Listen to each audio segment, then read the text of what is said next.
So, how to write off a stock loss when filing your taxes? So, as long as your transaction, your trade is closed for a given tax year, it will appear on your T5008, which is the tax slip that your brokerage will provide to you around February of the following year. So, for example, if we're talking about tax year 2023, your brokerage, either Questrade or Interactive Brokers, for example, will provide you a T5008 around February 2024. So here's an example of a T5008 from Questrade, and it will show you the trades that you did for the year, the open and closed trades for the year.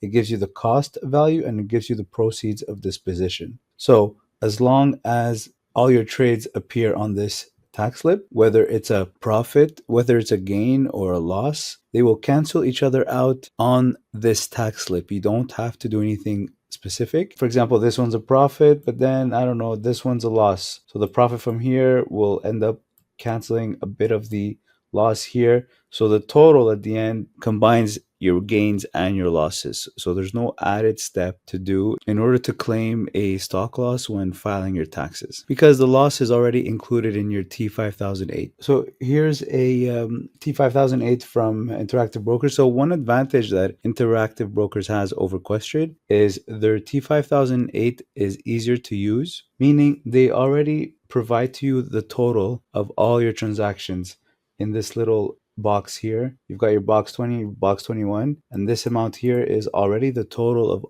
of all the line items below. While with Questrade, you're going to have to add it up yourself, either by converting this PDF to a spreadsheet or doing it one by one on a calculator. So once you have these amounts, you simply enter these boxes in your tax software. If you're using a tax software, or if you have an accountant preparing your tax return, simply send this T5008 to your accountant. Or if you're going to do it yourself, tax software, every tax software will have this slip available, and you simply just fill out the boxes, enter these amounts in the appropriate boxes, and the tax software will do the rest of the calculations. So as you can see in this example, box 21, proceeds of disposition, is higher than box 20, which is a total of many line items. Some items were a profit, some items were a loss, but the total in this case shows a very small profit.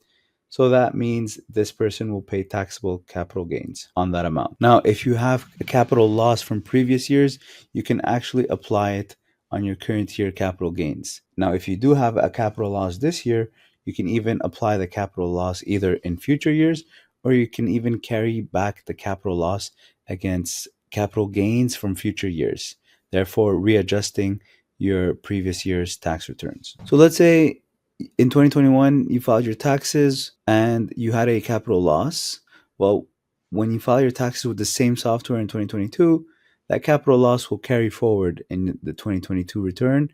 And if you had a capital gain in 2022, well, then that capital loss will wipe out a bit of the capital gains that you have before you actually file your tax return. But your capital loss will also be shown on your notice of assessment if you decide to change softwares, so you can enter that amount on the new software. Now, where do you enter it?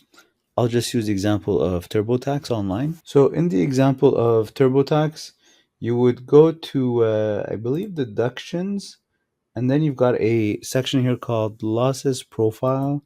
You click on it, and then you've got a section here called request for loss carrybacks, or even net capital loss carry forward. So net capital loss carry forward is if you had a capital loss from previous years, and then this current year, you've got a capital gain. So you want to apply last year's capital loss towards this year's capital gains.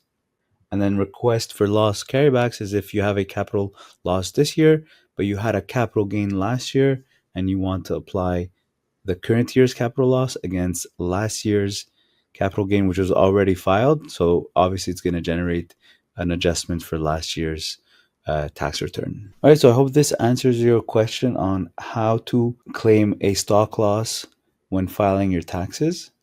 If you have any questions, leave it in the comment section below. Thanks for watching.